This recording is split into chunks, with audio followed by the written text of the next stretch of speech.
7h, 8h30, Patrick Roger. Lévy sans interdit, Elisabeth Lévy, bonjour. Bonjour Patrick, bonjour à tous. Bon, vous revenez sur ce qui agite beaucoup le monde politique, mais pas seulement, en même temps la société française, parce que ça la secoue quand même, avec ce député LFI exclu de l'Assemblée nationale pour avoir brandi un drapeau palestinien hier dans l'hémicycle. Oui, alors je vais vous dire, ici la concorde règne, parce que à quelques détails près, je suis pratiquement d'accord avec ma chère Françoise. C'est probable, en tous les cas sur l'aspect politique LFI.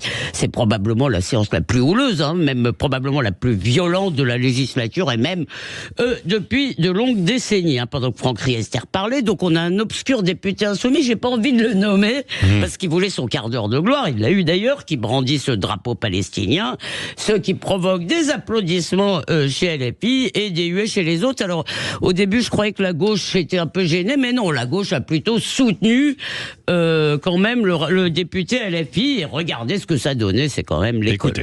L'Assemblée a prononcé la censure avec exclusion temporaire. En conséquence, il est désormais interdit à M. Delogu de prendre part aux travaux de l'Assemblée et de reparaître dans son enceinte jusqu'à l'expiration du 15e jour de séance à partir d'aujourd'hui.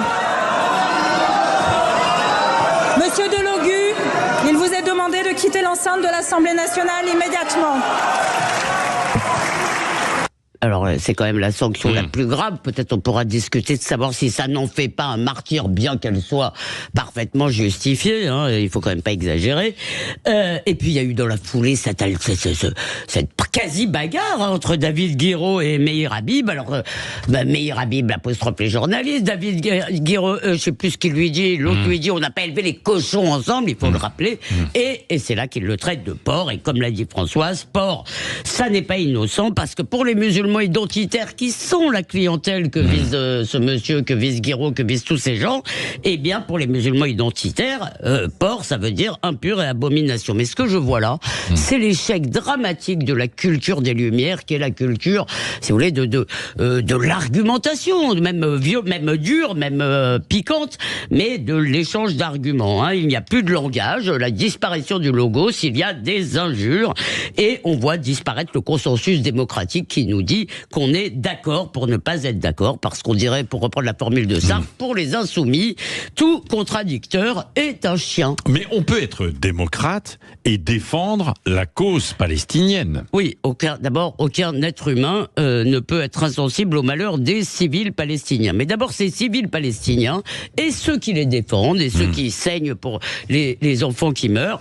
méritent la vérité. Alors, sous réserve de la fin de l'enquête, le Hamas qui tire des roquettes et installe des dépôts de munitions à propriété de zones très densément peuplées, qui se planquent dans la population et qui tirent à partir de là, eh bien il est largement responsable, ou au moins en grande partie, de la tragédie de Rafah. Ça ne veut pas dire que c'est pas une tragédie, ça ne veut pas dire qu'Israël aurait pas dû prendre encore plus de précautions, mais à l'évidence, enfin ce qui semble dessiner, c'est que c'est pas les munitions israéliennes qui ont allumé l'incendie, c'est ce fameux dépôt de pétrole. Et on peut critiquer la conduite israélienne de la guerre, on a tout à fait le droit de le faire. En revanche, je trouve ça vraiment exagéré d'accuser Israël de vouloir sciemment tuer des civils. Deuxièmement, les insoumis ne défendent pas la Palestine, ils veulent la destruction d'Israël, ils veulent la Palestine de la mer au Jourdain. Si le monsieur qui a brandi son drapeau se souciait tant des civils, eh bien on l'aurait vu le 8 octobre ou le 7 octobre avec un drapeau israélien après les victimes du 7 octobre. Et puis quand même, il faut quand même regarder l'histoire depuis plus de 70 ans, depuis qu'ils les ont poussés à refuser le plan de partage de l'ONU. Les prétendus amis des Palestiniens les poussent tout le temps au refus, au fanatisme, au radicalisme. Et résultat, où en sont-ils aujourd'hui? Ils ont beaucoup moins, ils n'ont pas de pays, et ils ont beaucoup moins que ce qu'ils avaient en 47. Mais là où les LFI sont vraiment misérables, c'est quand ils tentent d'embarquer nos compatriotes d'origine arabe dans leur combat antisioniste. Alors je le dis à tous ces Français qui sont sincèrement émus par le sort des Palestiniens, ces faux amis vous mentent et vous manipulent. Les Palestiniens méritent mieux que ces calculs miteux. Françoise de Gois. Bon, on va peut-être pas revenir en détail, évidemment, sur tout cet épisode de l'Assemblée, mais au-delà, évidemment, de ça, on sent quand même un clivage, des tensions, parce qu'avec les images qui circulent beaucoup sur ce qui se passe aujourd'hui dans les territoires palestiniens, il peut y avoir un basculement, non? Un renversement, en tout cas, il y a une fracture, et puis je pense qu'il y a une inconscience et une irresponsabilité. Moi, j'entends ce que dit Elisabeth, bien sûr, nous avons des nuances. Moi, je pense que Benjamin Netanyahou doit s'arrêter, et je pense que ce gouvernement-là d'amener d'une certaine manière Israël dans l'abîme, en tout cas l'idée même de ce qu'est l'État hébreu, et il faut absolument une alternance politique. Je pense que elle est peut-être en train de se mettre en place. En plein conflit, en pleine guerre. Regardez ce qui s'est passé hier en Israël. Figurez-vous qu'il y a 15 000 personnes, c'est l'équivalent de 120 000 en France, qui sont allées voter à une primaire de gauche pour désigner Yair Golan, qui est un général à la retraite, et qui est un général de gauche,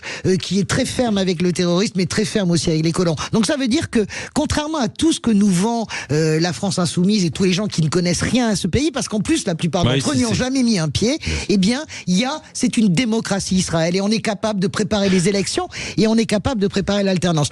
Un mot, je suis 100% d'accord avec ce que dit Elisabeth sur la concorde civile, l'argumentation, mais je pense que c'est très dangereux ce qui se passe en France, parce que ces images traitées vraiment Meyer Habib, j'ai pas envie de défendre Meyer Habib, c'est vraiment un député que je trouve absolument outrancier, je n'aime pas, mais le traité de port, vous envoyez des signaux, et je ne veux pas entendre la défense de David Guiraud qui dit c'est parce que Meyer Habib a parlé des cochons. Je vous rappelle que David Guiraud, c'est celui qui nous a fait croire qu'il n'avait pas compris la référence à Dragon Céleste antisémite.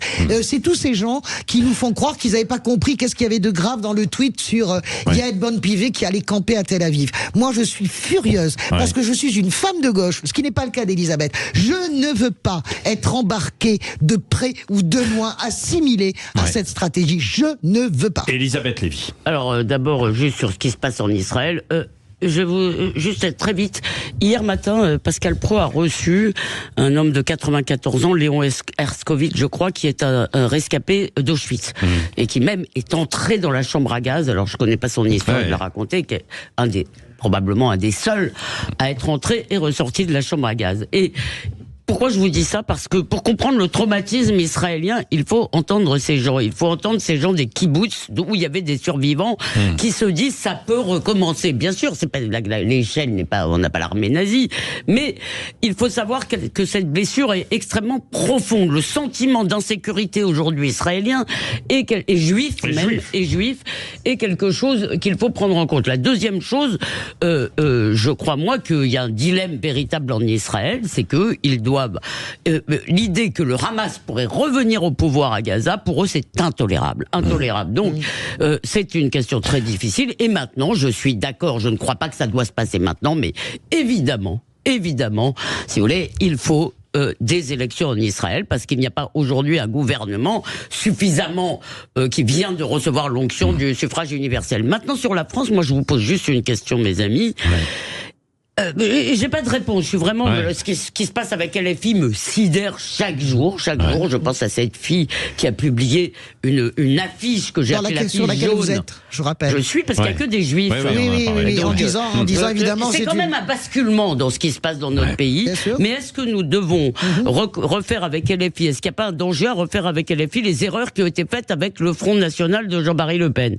Parce que plus on diabolisait le Front National, plus on disait on veut pas lui parler, plus il montait. Alors Allez, on voit ça dans un instant. On en parle avec Françoise de Gois et vous. Et puis on reviendra aussi sur d'autres sujets dans un instant. Et Marion Maréchal, qui sera invitée de Jean-Jacques Bourdin tout à l'heure à 8h. Absolument.